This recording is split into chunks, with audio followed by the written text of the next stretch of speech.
안녕하세요.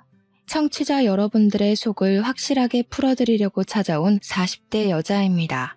이렇게 누군지 밝히지 않고도 속내를 시원하게 털어놓을 수 있는 공간이 있어서 얼마나 다행인지 모릅니다.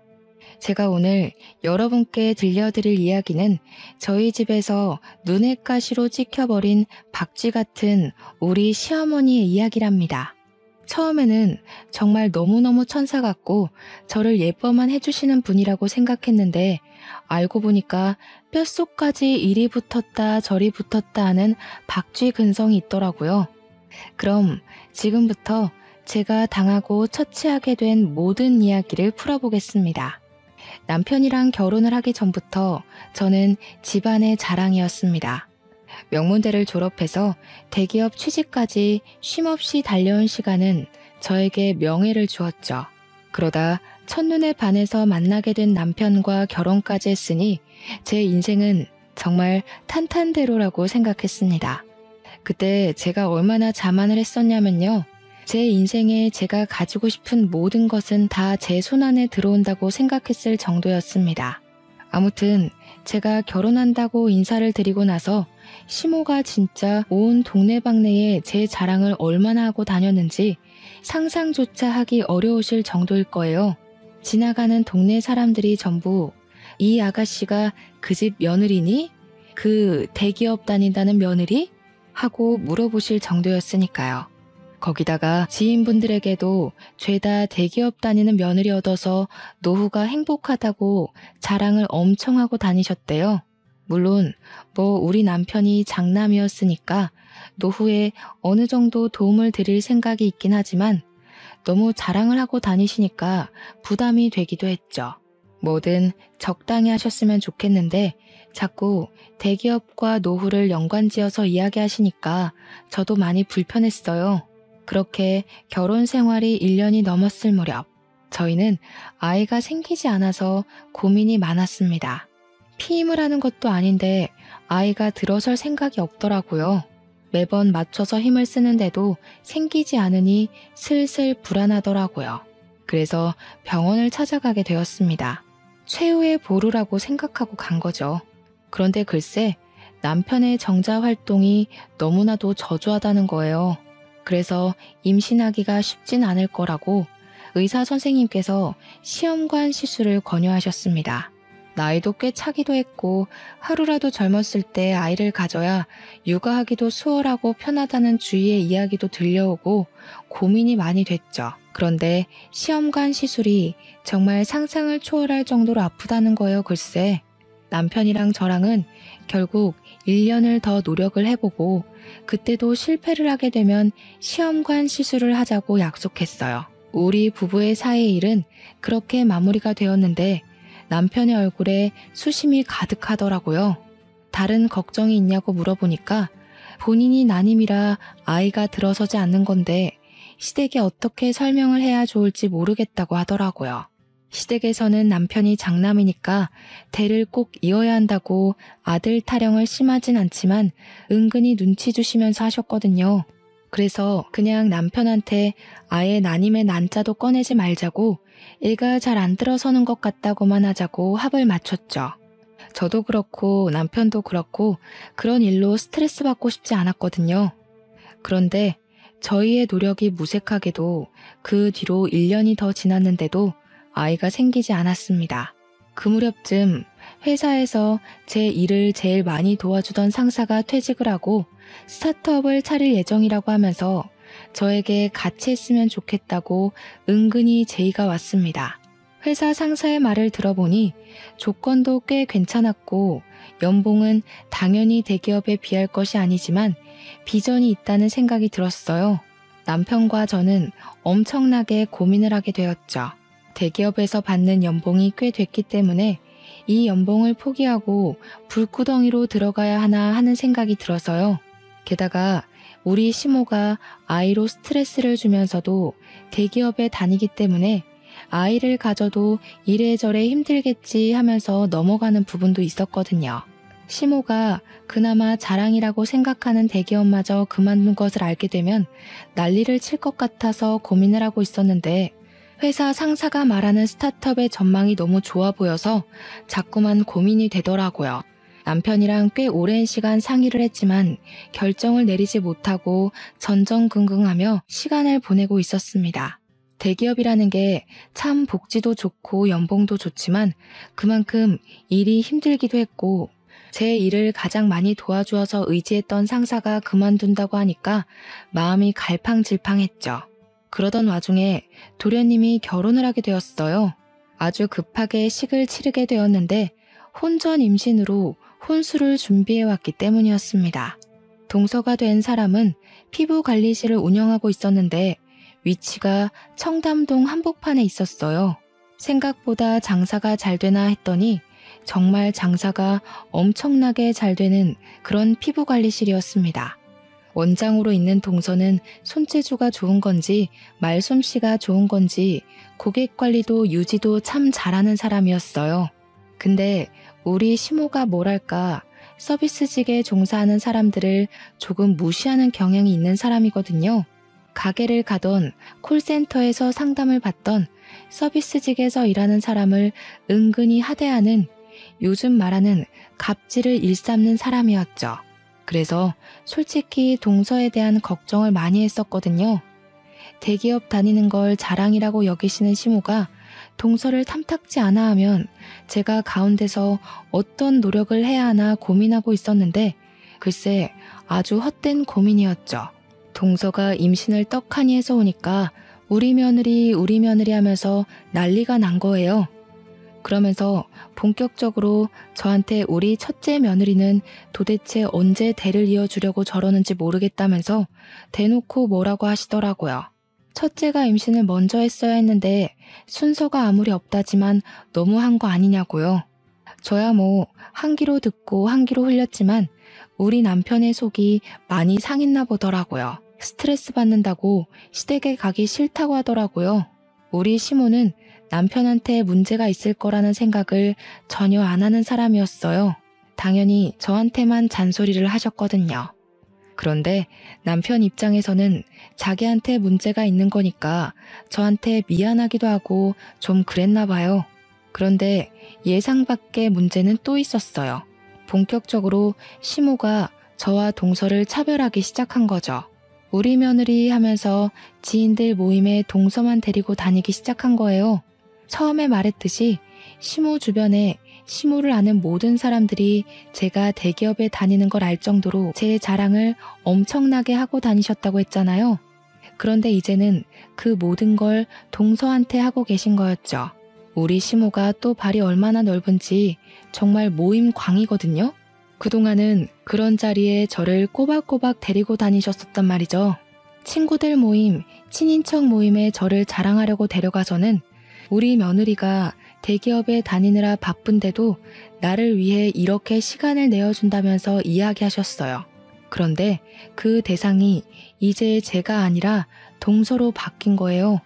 우리 둘째가 손이 아주 야무져서 청담동에서 피부관리실을 운영하는데 연예인도 와서 받는다더라 이러면서요. 거기다가 동서한테 들었는데 지인들에게 글쎄 피부관리실에서 모임을 하자며 6명이나 데리고 가서는 공짜로 피부관리를 받고 왔다고 하더라고요. 동서가 저에게 약간 어이가 없다는 식으로 전화가 와서 설명을 하길래 저도 기함을 했죠. 아무리 며느리라지만 6명의 지인을 싹 다 데리고 와서 공짜로 관리를 받고 갔다는데 진짜 너무 뻔뻔한 거죠. 안 그래도 동서가 결혼 초에 시모랑 저를 피부관리실에 데려가서 관리를 받게 해준 적이 있었거든요. 시모는 그 호의를 당연하게 권리로 생각하신 것 같더라고요. 동서한테도 이제는 공짜로 해주지 마라. 도련님께 말씀드려서 거절 잘 하라고 했죠. 동서랑 저랑은 시모의 차별 가운데에서도 상당히 돈독한 친분을 쌓으면서 서로에게 잘하려고 노력했어요. 동서한테 임신했으니까 선물도 이것저것 챙겨주고 그랬죠. 우리 동서 성격이 또 엄청나게 쿨하거든요. 저한테 뭔가를 받으면 절대로 입을 씻는 법이 없었습니다. 제가 동서한테 호의를 베푼 건데 자꾸 되돌려주면 나도 선물 더는 못 해준다고 이야기를 했더니 선물을 주시면 앞으로는 피부 관리를 해드리겠다고 딜을 하던 사람이에요. 자기는 절대로 받고 입 닦는 사람이 못 된다면서 다른 집들도 이러는지는 모르겠지만 동서랑 저랑 참 성격도 잘 맞고 잘 지냈어요. 시댁에서 손주 타령 엄청 하는데 손주 먼저 떡하니 안겨주는 동서한테 제가 고맙기도 했고요. 아무튼 저는 결국 그쯤 상사와 함께 스타트업에 참여하기로 결정을 내렸고 오랜 시간 몸담아왔던 대기업 생활을 청산했습니다. 시모에게 말을 하진 않았지만 남편이 이야기를 한 건지 그때부터 시모의 잔소리가 엄청나게 건너오기 시작했습니다. 애를 가지지 않는 게 대기업 다니느라 승진해야 해서 바빠서 그런 건 줄 알았더니 어디 일을 때려치우고 구멍가게에 들어가냐고요. 저한테 막 큰 소리까지 내시면서 사표 무르고 다시 대기업에 잘못됐다고 말을 하고 재취업을 하라더군요. 그 스타트업에 무슨 비전이 있겠냐, 그 좋은 대기업을 왜 그만두냐, 처음에는 달래다가 나중에는 화를 내시더라고요.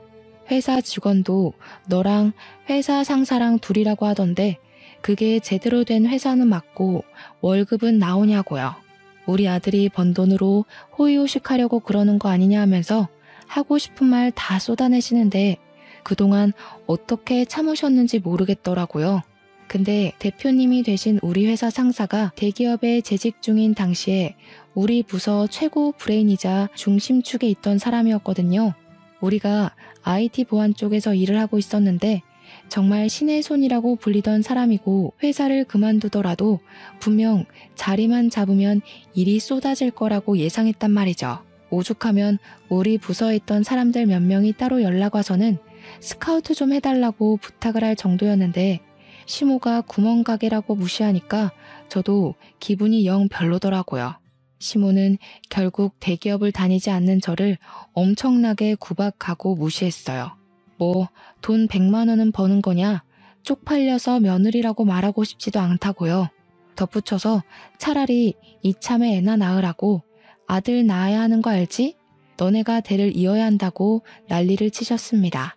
처음에는 제 일에 대해서 아무것도 모르면서 막말을 하는 시모가 미웠지만 시간이 지나니까 한 귀로 듣고 한 귀로 흘려버리게 되더라고요. 제가 그렇게 스타트업을 시작한 지 6개월이 지나서 동서가 드디어 출산을 했습니다. 주스도 꽉 채워서 나오는 바람에 애 몸무게가 4.1kg이었다고 하더라고요. 동서가 정말 온몸이 찢어지는 줄 알았다고 했어요.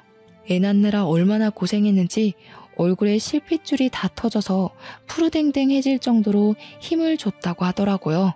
근데 제가 일이 바빠서 당일에는 병원에 가질 못하고 그 다음날 완도산 최고급 미역을 싸들고 동서의 병실로 찾아갔단 말이죠. 그랬더니 시모가 눈에 쌍심지를 켜고 저를 째려보더니 일도 널찍하면서 뭐가 바쁘다고 이제서야 찾아오냐고 화를 내셨어요. 저는 기분 좋아 시조카도 보고 동서랑 이야기도 나눌 겸 찾아간 건데 시모가 보자마자 기분 나쁘게 하니까 좀 그랬죠. 제가 아무 소리도 안 하고 있으니까 저한테 뭐라는 줄 아세요? 밤새 동서 수발을 들어도 모자란데 이제야 뻔뻔하게 나타났다고 하더라고요. 네가 애를 낳아봤어야 알지 하면서 혀를 차는데 우리 남편도 도련님도 누워있는 동서도 다 식겁해서 제 눈치를 보더라고요. 저는 그냥 할 말은 많았지만 굳이 하지 않았습니다. 아무 소리 안 하고 가만히 앉아서 동서한테 두런두런 말을 시키고 있는데 동서가 목이 마르다고 하더라고요. 원래 탈수가 오거나 수분이 부족할 때 물보다 이온 음료가 좋다고 하잖아요.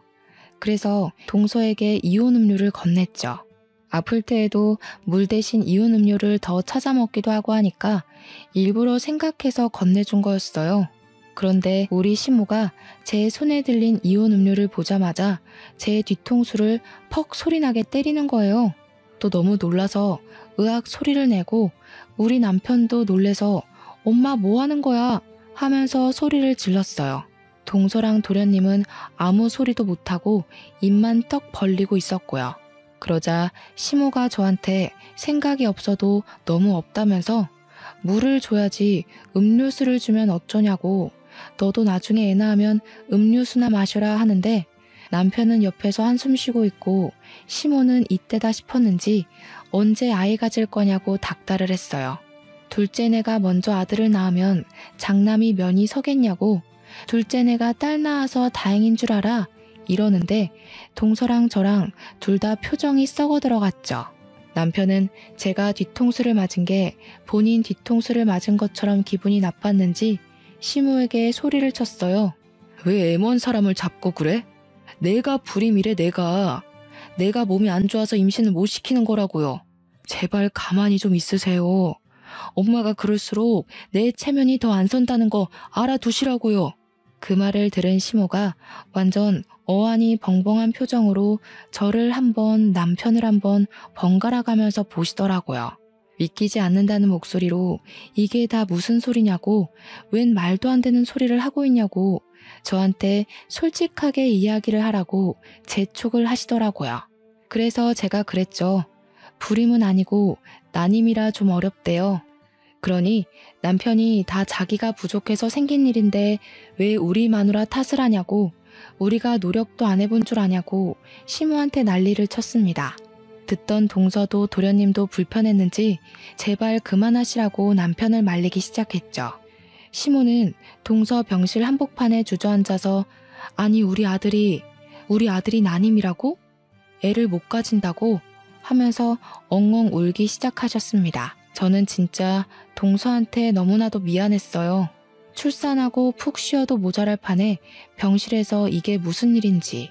남편이 시모한테 끝까지 우리 마누라한테 임신 가지고 헛소리 하지 말라고 단단히 일러두더라고요. 그날 이후로 시모가 저에게 임신, 손주, 출산을 가지고 전화를 하는 일이 일절 없었습니다. 동서는 저에게 마음이 괜찮은 거 맞냐고 연락 오긴 했는데 사실 저랑 남편은 이미 어느 정도 아이에 대한 생각을 포기했던 터라 괜찮다고 했죠. 요즘은 일이 바빠서 아무 생각도 들지 않는다고 동서한테 걱정 말고 육아에 신경 쓰라고 했어요. 근데 동서 이야기를 들어보니까 시모가 저한테는 전화도 없고 문자도 없고 집에 찾아오거나 하는 일도 없이 지내는데 동서랑은 계속 연락하고 만나고 한다고 하더라고요. 손녀를 얼마나 예뻐하시는지 매일같이 동서네 집에 출퇴근하시면서 육아를 도와준다고 하더라고요. 뭐 차라리 잘된 거 아니냐, 시모가 잔소리는 안 하냐 하니까 잔소리를 하긴 하는데 그래도 시모가 도와줘서 숨 돌릴 틈은 있대요. 그러다가 동서네 아기 100일 잔치 이야기가 나와서 혹시 얼마 안 남았던데 따로 일정 같은 거 있냐고 물어봤어요. 동서한테 원래 가족끼리 100일에 밥 먹고 사진도 찍고 한다던데 동서네는 어떻게 할 거야? 선물은 뭐 사줄까? 하고 물어보니 난처해 하더라고요. 그러더니 저한테 형님 너무 기분 나빠하지 말고 들어주세요 이러는데 느낌이 딱 오더라고요. 제 예상대로 시모가 저랑 남편 꼴도 보기 싫다고 부르지 말라고 했다는 겁니다.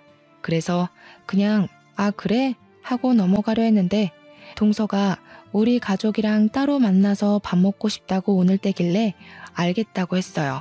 동서도 가운데에서 얼마나 난처할까 싶어서 마음이 좀 불편했습니다. 100일 잔치는 따로 2번 하는 걸로 마무리가 되었는데 그걸로 끝나는 게 아니었습니다. 명절이 되니까 저랑 남편 보기 싫다고 명절에 모이지 말자고 하시던 시모가 동서네랑 여행을 다녀오셨더라고요. 동서가 나중에 형님네도 오시는 줄 알았는데 깜짝 놀랐다며 시모가 비행기 티켓 다 끊어놓고 몸만 오라고 했다고 했대요. 당연히 저희 부부도 있을 줄 알았는데 안 오셔서 놀랬다고. 저는 뭐 아예 듣지도 못한 이야기니까 어색하게 웃고 말았죠. 동서가 좀 피곤하겠지만 시모한테 좀 잘해드려 하고 말았습니다. 시간이 흐르고 시조카의 첫 돌날이 다가왔는데 시모가 동서에게 돌잔치에 우리 부부가 오면 참석하지 않겠다고 했대요. 그 말에 남편이 열이 받아가지고 안 가겠다고 그냥 나중에 동서네에 따로 놀러 가기로 마무리를 하고 말았어요. 남편이 진짜 자기 엄마가 이런 식으로 나올 거라곤 꿈에도 생각 못했다고 열불을 토하는데 오히려 저는 편했죠 뭐. 스트레스 주는 시모랑 얼굴 보고 밥 먹는 것만큼 짜증나는 일도 없었으니까요. 돌잔치는 그렇게 마무리가 되고 시간이 흐르고 저희 회사도 완전히 자리를 잡게 되었습니다. IT 보안 쪽으로 중견기업 하청도 들어오고 직원도 그 사이에 10명이나 늘어나는 꽤 탄탄한 회사가 되었습니다. 하루 24시간이 부족할 정도로 열심히 일하고 돈도 엄청 많이 모았어요. 대기업 다닐 때 받던 고정급과는 달리 스타트업 특성상 성과급이 더 높았기에 제 통장에는 엄청난 돈이 쌓이게 되었죠. 근데 대표님이 그러시더라고요. 이제 슬슬 후배들한테 노하우 전수도 좀 해주고 일을 쉬엄쉬엄 하라고요. 그러려고 창업한 거 아니냐고 고민을 하다가 제가 대표님한테 그럼 나 육아휴직 좀 써도 되겠냐 하니까 임신했냐고 놀래서 물어보시더라고요. 앞으로 시험관을 해볼까 고민이 된다고 하니까 대표님이 잘 아는 병원이 있다면서 대표님 부부도 시험관으로 아이를 가졌다고 하시는 거예요. 그러면서 그거 힘든 거 다 아니까 2년 동안 못 쓴 휴가들도 전부 몰아서 쓰게 해주시겠다고 저를 응원해 주셨죠. 남편은 시험관은 많이 힘들다던데 하면서 저를 걱정하면서도 아이를 가지고 싶어 하는 눈치라 저는 큰맘 먹고 시험관 시술을 했습니다. 정확히 3차 시술에 자궁 안에 착상이 잘 되었다는 것이 보인다는 이야기를 들었고 아기 집이 2개라는 이야기도 들었습니다. 한마디로 쌍둥이를 임신하게 된 것입니다. 시댁에는 입싹 씻고 말하지 않고 있다가 애들 16주에 성별을 확인했더니 둘 다 아들이라고 하더라고요. 그때 마침 동서에게 연락이 왔어요. 형님 잘 지내시냐 이런 이야기를 하다가 동서가 미안해하면서 저 둘째 가졌어요 하더라고요. 얼마나 됐냐고 축하한다고 하니까 5주 돼서 이제 심장소리 듣고 나왔대요. 근데 저한테 계속 죄송해요 미안해요 하는 거예요.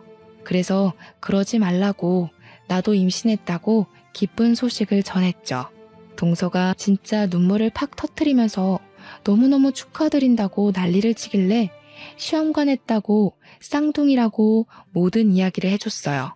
근데 그날 저녁에 시모가 저희 집에 연락도 없이 찾아왔더라고요. 양손 무겁게 반찬이며 미역이며 영양제며 바리바리 싸들고 와서는 너무 잘했다고 갑자기 소름 끼치게 굴더라고요. 우리 며느리가 해낼 줄 알았다면서 이제 자기가 다 챙겨줄 테니까 저는 받아먹기만 하래요. 일을 좀 쉬냐 하길래 대표님이 편의를 봐주시기로 했다니까 이래서 작은 회사가 좋네 하시더라고요. 남편이 썩은 얼굴로 얘네 회사 엄청나게 성장했어. 더 이상 작은 회사 아니야. 대기업 하청도 하고 대기업보다 돈도 훨씬 많이 벌어 하니까 시모가 엄청 놀라는 겁니다.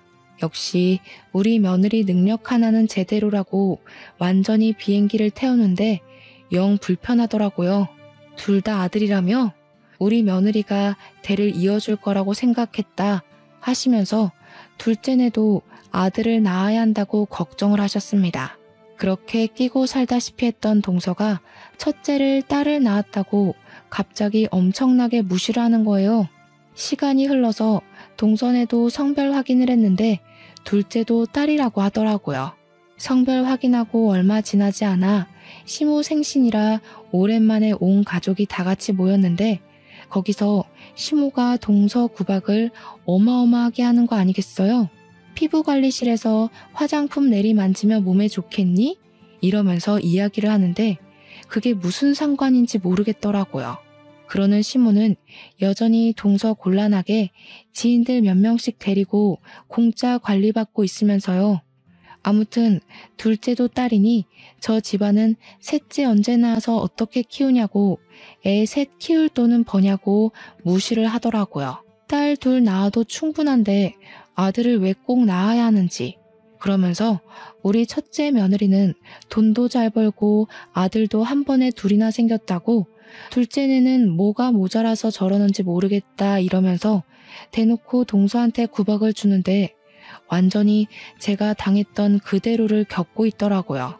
서방님이 보다 못해서 아니, 여태 우리 둘째만한 며느리 없다고 할 때는 언제고 이제 와서 딸 가졌다고 구박을 주냐고 뭐라고 했어요. 엄마, 그러다가 노년의 며느리들한테 호되게 당할 수가 있어요 하면서 남편도 은근히 뼈있는 이야기를 던졌고요. 입을 삐죽거리는 시모한테 서방님이 요즘은 딸 낳는 게 복인 거 몰라요? 하는데 시모가 서방님 등짝을 짝소리 나게 때리는 거예요. 어디 형네 듣는 데서 그런 소리를 하냐고. 아들이 최고지. 너네도 봐라. 내가 아들만 둘 낳은 게 축복인 걸 왜 몰라? 하시더라고요. 당연히 딸인 저랑 동서 얼굴이 완전히 썩었죠. 제 배가 점점 불러오고 임신 7개월째가 되어서 다리도 퉁퉁 붓고 쌍둥이인지라 몸이 2배로 무거워서 힘든 시기를 보내고 있었어요. 그런데도 자꾸 저를 밖으로 불러내는 거예요. 시모가 시도 때도 없이요. 운동도 좀 하고 그래야 하는 거 아니냐면서 친지 모임, 친구들 모임에 다시 저를 막 끌고 다니기 시작했습니다. 어머님 지인분들이 저에게 첫째 며느리 오랜만이네, 둘째 며느리만 데리고 나오더니 무슨 일이야? 하면서 은근히 궁금해 하시더라고요. 집안 속사정까지는 제대로 모르시는 건지 저한테 무슨 일이 생겨서 그동안 모임에 안 나온 줄 아시더라고요. 시모가 우리 첫째가 아들을 쌍둥이로 가졌다면서 하고 있는 사업이 얼마나 대단한지 아냐면서 글쎄 회사에서 우리 며느리 좋다고 큰 자리 하나 주겠다고 했다지 뭐야 이러고 자랑을 하시더라고요. 저는 가뜩이나 임신 중이라 살도 많이 찌고 배도 많이 눌려서 소화도 잘 안 되는 마당에 시모의 자랑질 때문에 체하는 줄 알았어요. 그렇게 이리저리 난데없이 끌려다니다가 임신 8개월을 좀 넘겨서 갑자기 양수가 터진 게 아니겠어요? 그날을 생각하면 아직도 아찔합니다. 시모에게 끌려가서 미용실에서 머리를 하고 있었어요. 어차피 출산 전에 한번 다듬을 예정이긴 해서 군소리 없이 시모를 따라갔는데 이상하게 배가 너무 아프더니 양수가 터지고 만 거죠. 구급차를 부르고 아주 그냥 난리를 치고 병원으로 이송돼서 조산으로 아이를 낳게 되었습니다. 쌍둥이들은 충분히 그럴 가능성이 있다고 하더라고요. 애들은 바로 신생아 중환자실로 들어가서 심장 박동이랑 그런 거 체크하고 저는 완전히 몸져 누워 있었거든요. 갑작스럽기도 하고 출산이 진짜 힘들기도 했고요. 우리 남편이 헐레벌떡 병원에 소식 듣고 오자마자 시모한테 막 뭐라고 난리를 치더라고요. 안 그래도 막달이라 조심해야 하는데 산모를 끌고 미용실에 가는 게 말이 되는 행동이냐면서요. 근데 시모가 엄청 뻔뻔하게 우리 며느리 출산 전에 한번 꾸며주려고 그랬다고 둘이 제 병실에서 싸우더라고요. 시끄럽다 하고 있는데 우리 동선에도 소식을 듣고 찾아왔어요. 동서 뛰지 마, 조심해야지 하는데 너무 축하한다면서 꽃바구니를 사왔더라고요. 근데 시모가 그 꽃바구니를 보자마자 병실에 신생아가 올라올 수도 있는데 꽃가루라도 마시면 어떻게 하냐고 소리를 꽥 지르는 거예요. 그러더니 동서 손에 들린 꽃바구니를 바로 바닥에 던지고는 동서 뒤통수를 퍽 소리나게 때린 거 있죠. 네가 딸만 낳아서 모르나 본데 꽃가루가 아기들한테 얼마나 위험한 건지 아니? 네 머릿속에는 생각이라는 게 없니? 요즘 너 때문에 정말 내가 창피해서 얼굴을 못 들고 다니겠다. 동서는 시모한테 머리를 맞았다는 게 충격이었는지 눈물을 줄줄 흘리고 있었고 서방님은 이 상황이 어이가 없는데 콧김을 팍팍 뿜으면서 동서를 끌어안았어요. 저는 누워서 그 꼴을 보는데 마치 제 과거를 보는 듯한 기분이 들더라고요.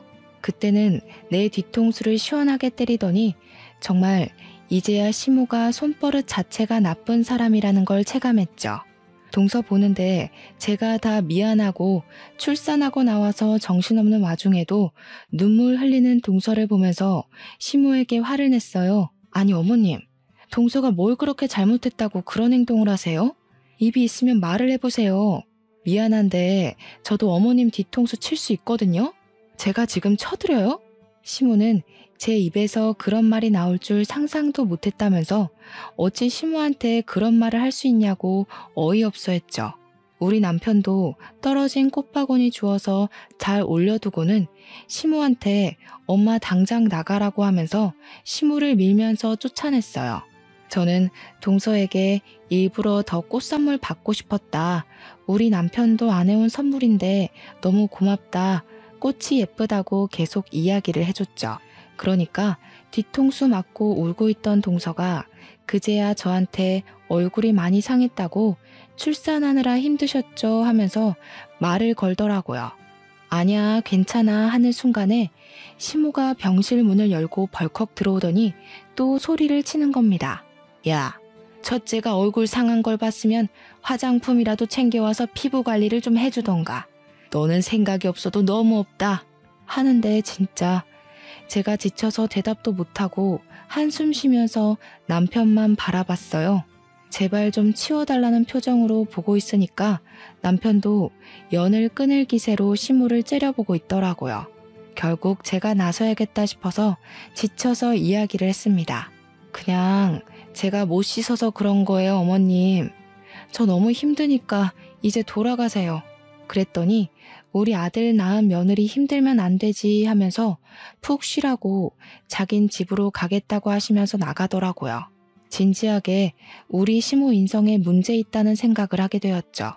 저는 조리원도 잘 갔다 왔고 육아휴직도 냈는데 대표님이 쌍둥이니까 육아휴직도 2배로 주시겠다고 하시더라고요. 대신 집에서 급한 일 생기면 일주일에 1~2번 정도만 일을 도와달라고 하셨습니다. 곰곰이 생각해보니까 미치는 장사는 아닌 것 같더라고요. 일주일에 1~2번 정도 일을 봐주고 육아휴직 2배면 좋은 것 같았어요. 일주일에 1~2번 일하는 것도 1~2시간이면 끝날 일이라고 했고요. 저는 집에서 쌍둥이를 보느라 정신없고 우리 친정에서도 도와주고 시무가 도우미도 보내주었어요. 그렇게 2달하고도 며칠이 더 흘렀을 때 동선에도 아이를 낳았는데 첫째 아이가 이미 있었잖아요. 아무리 어린이집에 간다고 해도 동선에도 아이를 봐줄 사람이 필요했죠. 동선의 가족이 지방에 있던 터라 시무에게 아이를 좀 돌봐주십사 하고 부탁을 드렸나 보더라고요. 동선의 친정에서 가끔 올라와서 도와주시긴 하는데 내내 와서 봐주실 수가 없으니까 부탁을 드렸더니 시무가 너네는 도우미 쓸 돈도 없냐고 했대요. 왜 다 늙은 자기한테 애를 봐달라고 하냐면서 동서에게 딱 잘라서 이야기했다고 하더라고요. 근데 좀 제 마음이 너무 불편한 거예요. 물론 제가 쌍둥이를 낳긴 했지만 도우미도 불러주시고 우리 집에도 맨날 오셨거든요. 우리 손자들 봐야 한다고 아들들이 얼마나 대차게 생겼는지 장군감이라면서 딸이랑은 차원이 다르다고 제가 동서한테 너무 미안해서 오죽하면 남편 시켜다가 동선에 반찬이랑 국 같은 걸 해다 바치기까지 했다니까요. 동서도 저한테 시무가 너무 박쥐처럼 굴어서 짜증난다고 했고요. 물론 저도 그렇게 생각하고 있어서 동의를 했죠. 해도 너무한 것 같은 거예요. 제가 임신 못한다고 했을 때는 그렇게 저를 구박하더니 아들 낳았다고 제가 최고라고 하는 게 너무 속보이고 재수없었죠. 세월이 흘러 저는 육아휴직도 끝이 났고 아이들도 3살이 되어서 어린이집에 다니기 시작했습니다. 그동안 틈틈이 회사 일을 놓지 않은 덕분에 복직하고 나서도 무리 없이 잘 적응해서 다니고 있었어요. 우리 동서는 피부관리실을 계속 운영하고 있었는데 어느 날 공중파 TV에 엄청 유명한 연예인이 자기 일상을 공유하는 프로그램에서 우리 동선의 숍에 간 게 나온 거예요. 원장님 손길이 끝내준다면서 우리 동서도 TV에 나오고 인터넷에 거기 피부관리숍 도대체 어디냐고 난리가 난 거죠. 방송되자마자 동선의 가게 위치까지 싹 나오는데 동서랑 연락할 틈이 없어질 만큼 동서가 바빠졌어요. 길 가다가 원장님? 하면서 알아보는 사람이 생길 정도로 유명해진 거죠. 무슨 뷰티 프로그램에서 고정 출연해달라고 해서 방송도 하게 되고 피부관리법 알려달라고 해서 방송사에서 콜이 엄청 왔대요. 동서가 방송 일에 뛰어들고 동서 이름이 걸린 마스크팩까지 출시가 된 거죠. 방송 나오고 6개월 만에요. 그랬더니 당연히 무슨 일이 일어났겠어요?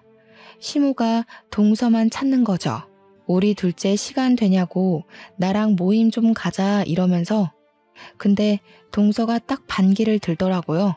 그전까지는 해달라는 대로 다 해줬지만 딸 둘 낳았다고 구박한 게 당연히 마음에 남아있지 않겠어요? 딱 잘라서 거절하기 시작한 거죠. 저 바빠서 그런 자질구레한 모임에는 나갈 수 없어요. 오늘도 대기업 회장 사모님 예약 있어서 준비해야 돼요. 시모한테 대놓고 말했대요. 시모가 기분은 나쁜데 아쉬운 건 자기니까 동서한테는 티도 못 내고 이렇게 했다네요. 그러니? 그러면 내가 네 시간에 맞추마. 이러면서 살살 달랜 거죠. 동서가 저 앞으로 3개월 넘게 예약이 다 차 있는데요? 하면서 3개월 뒤에도 그런 모임에 쓸 시간이 생길지는 모르겠어요 했대요. 그랬더니 우리 시모가 진짜 양심도 없이 동서한테 홈쇼핑에서 팔고 있는 마스크팩이라도 좀 주라고 지인들 나눠주겠다고 했대요. 동서가 아무것도 모르는 척하면서 지인들한테 왜 나눠줘요? 하니까 당황한 시모가 아니 내가 너네 팩 좋다고 홍보 좀 해주고 하려고 하면서 몇 박스를 달라고 했다네요. 그래서 동서가 홍보 없이도 완판이라서 괜찮아요. 그냥 두세요. 했다는 거예요. 시모가 할 말도 없고 동서가 따박따박 말대꾸하니까 됐다 하고 끊어버렸다고 하더라고요. 동서한테 잘했다고 제가 엄청나게 칭찬을 해줬죠. 잘했다, 사이다야 사이다 이러면서요. 그랬는데 저한테도 기회가 찾아오게 되었어요. 교양 채널에서 저에게 출연을 좀 부탁한다는 연락이 오게 된 거죠. 그때가 한창 막 인터넷 보안 관련해서 보이스피싱에 패킹 이런 게 매일같이 뉴스에 방송되던 시절이었거든요. 제가 또 IT 보안업체에서 일을 하고 우리 대표님이 그런 데 나서서 인터뷰하시는 걸 워낙 싫어하시는 분이라 저한테 나가라고 시키더라고요. 상사가 하라는데 제가 거기서 싫은데요? 할 수가 없어서 인터뷰도 엄청 열심히 하고 설명도 최대한 기업계 사람들이 이해하기 쉽도록 설명을 했어요. 그게 방송에 나오고 기사로도 막 뜨고 길 가다가 알아보는 사람은 없어도 업계에서 꽤 유명해졌단 말이죠. 그리고 어르신들이 그 방송을 많이 시청하셨나 봐요. 시모 지인들이 저를 알아보고 시모한테 어머 첫째 며느리 아니냐고 호들갑을 떤 거죠. 시모가 저한테 연락이 와서는 같이 모임에 나가자고 엄청나게 조르더라고요. 근데 우리 동서가 싫다고 딱 잘라 거절을 했는데 저라고 거기 떡하니 나가면 되겠어요? 제가 일을 하는 사람인데 어떻게 시간을 마음대로 빼고 출근을 하고 말고 할 수 있을까요? 이 업계에서 난다긴다 하는 사람들 24시간 일한다고 해도 무방해요 하면서 시간 없어요 하고 거절을 했더니 제 시간에 맞추겠다고 하시더라고요. 그러면 금요일 새벽 1시쯤 어떠세요? 하니까 시모가 씩씩거리면서 끊더라고요. 그렇게 저랑 동서는 완전히 시모의 연락을 싹 무시하고 평온한 일생을 보내고 있었습니다. 물론 밖에서 만나는 모임에 참석하지 않은 것이지 명절까지 무시하고 지나갈 수는 없었죠. 어쩔 수 없이 명절에 동서와 저는 나름 긴장을 하고 시댁에 찾아갔습니다. 그래도 남편들이 있으니까 괜찮겠지 했는데 시모가 보자마자 서운하다고 난리를 쳤어요. 어떻게 시애미가 면 한 번 살려달라고 부르는데 콧배기를 한 번도 안 비치니? 그러면서 저희한테 며느리들이 해도 해도 너무한다고 시애미 늙었다고 무시한다고 손가락질을 막 하는 겁니다. 우리 남편이랑 서방님도 이게 다 무슨 소리냐고 저희한테 영문을 몰라 물어보았죠. 아들들이 자기 편 들어주는 줄 알고 시모가 아니 친구들 모임에 얼굴 한번 비추라고 했더니 오지를 않더라. 마스크팩 좀 달랬더니 안 주더라. 이러면서 고자질을 막 하는 거요 글쎄. 그랬더니 남편이랑 서방님이 뭐라고 한 줄 알아요? 가뜩이나 바빠서 힘들어 죽겠다는 안사람들을 왜 그런 하찮은 모임에 부르냐고 화를 내더라고요. 우리 마누라들 그런 자리에 부르지 좀 말라고 누가 누구 면을 세워줘야 하냐고 며느리들이 그런 존재냐고 소리를 쳤어요. 다른 집들은 며느리들 바쁘니까 시모가 와서 애도 봐주고 밥도 해주고 한다는데 우리 집은 왜 이 모양 이 꼴이냐고 남편도 서방님도 그동안 쌓아두었던 것들이 꽤 많았는지 시모한테 별말을 다 하더라고요. 엄마 때문에 우리가 이혼남 됐으면 좋겠어? 하니까 그제야 이혼은 무슨 이혼이냐고 헐레벌떡 이야기를 하시더라고요. 시모가 아니 뭐 맨날 부른 것도 아니고 어쩌다 한번 오라고 한 거라고 꼬리를 팍 내렸죠. 그래서 저도 이때다 싶어서 이야기를 했습니다. 저는 어머님께서 손주 못 낳는다고 구박하고 대기업 그만뒀다고 쪽팔린다고 하시길래 제가 어머님 면 살려드릴 일은 없는 줄 알았어요. 어머, 형님도요? 저도 딸만 둘 낳아서 아무짝에도 쓸모없다고 하시길래 그런 줄 알았죠. 저희가 가면 어머님만 더 곤란해지시는 거 아니에요? 쐐기를 박는 한마디를 날리니까 우리 시모가 글쎄 아무 소리도 못하고 당황해하면서 눈알만 굴리더라고요. 그날 이후로 뭐 동서랑 저한테 모임에 나와라 이것 좀 해달라 말도 못하시고 그냥 별일 없냐 잘 지내냐 많이 바쁘냐 건강 챙겨라 하면서 본론은 못 꺼내고 안부만 주야장천 물어보시면서 눈치를 보시더라고요. 저랑 동서가 말 그대로 문전박대를 해버렸으니까 자기도 예전처럼 강요를 못하는 거죠. 근데 이걸로 저희가 뒤통수 맞았던 지난날의 서름이 풀리지가 않더라고요. 그래서 동서랑 아예 시모도 모임에 나가지 못하게 만들어버릴까 싶어서 둘이 작전에 모의했습니다. 시모에게는 우리 둘 다 모임에 나가드리겠다고 하니까 좋다고 날짜랑 장소랑 알려주시더라고요. 모임에 나가니까 시모 지인분들 쫙 앉아 있으셨는데 저희를 보자마자 며느리들이 너무 똑똑하고 예쁘고 재주도 좋다고 칭찬이 막 나오고 있었어요. 우리 시모가 어깨가 완전히 치솟은 게 보이더라고요. 그래서 동서랑 지금이 타이밍이다 싶었죠. 예쁘게 봐주셔서 감사해요. 그런데 우리 어머님께 저는 별 볼 일 없는 며느리예요. 제가 대기업 퇴사했다고 엄청 싫어하셨거든요. 제가 우리 어머님한테 뒤통수까지 맞았잖아요. 어머님, 저 이렇게 성공할 거라고 생각 못 하시고 제 뒤통수 친 거 맞으시죠? 우리 어머님 손버릇이 고약한 건 오랜 지인분들이니까 다 아시죠? 마음에 안 들면 바로 손부터 나가니까 다들 뒤통수 조심하셔요. 아, 그렇죠, 형님. 저도 딸만 둘 낳았다고 어머님께 뒤통수 맞았잖아요. 다짜고짜 때리셔서 얼마나 놀랐었는지. 어머님 아시죠? 이제 저희 남편이랑 아주버님이 어머님이랑 인연 끊겠다고 하셨잖아요. 누구든 어머님이랑 연락만 하면 그 사람 휴대폰 부숴버릴 거라고 신신당부를 하더라고요. 그래서 저희끼리 명절 때도 더 이상 찾아뵙지 않고 어머님이랑 연 끊기로 했어요. 오늘이 마지막으로 뵙는 날이겠네요. 우리 남편이 나 여기 온 거 알면 큰일 나. 동서도 그렇지? 얼른 가자 우리. 시모랑 시모 지인들이 입덕 벌리고 있는 와중에 동서랑 팔짱을 끼고 그 자리를 나왔습니다. 모임에 있던 사람들 전부 교양인인 척 하하호호 떠들어대던 시모의 본 모습을 보고 무척이나 놀랐던 것 같아요. 안 그래도 사색이 되어서 저희만 멍하니 바라보고 있던 시모를 보면서 저랑 동서랑 엄청 통쾌했거든요. 얼굴은 물론이고 손까지 핏기가 싹 가셨던데 역시 사람은 착하게 살아야 합니다. 아무래도 나이가 더 들면 그놈의 노후 때문이라도 저희한테 빌붙어야 하니까 자존심 굽혀가면서 연락 올 게 뻔하긴 한데 동서랑 저랑은 무릎 꿇고 시모가 빈다고 해도 절대로 받아주지 않기로 약속 꼭꼭 걸었네요. 심보를 곱게 써야 나중에 다 복으로 돌려받는 거 아시죠? 앞으로는 동서랑 저랑 시모에게 시달리는 일 없이 즐거운 명절 보내기를 기대해보며 제 이야기는 여기서 줄이도록 하겠습니다.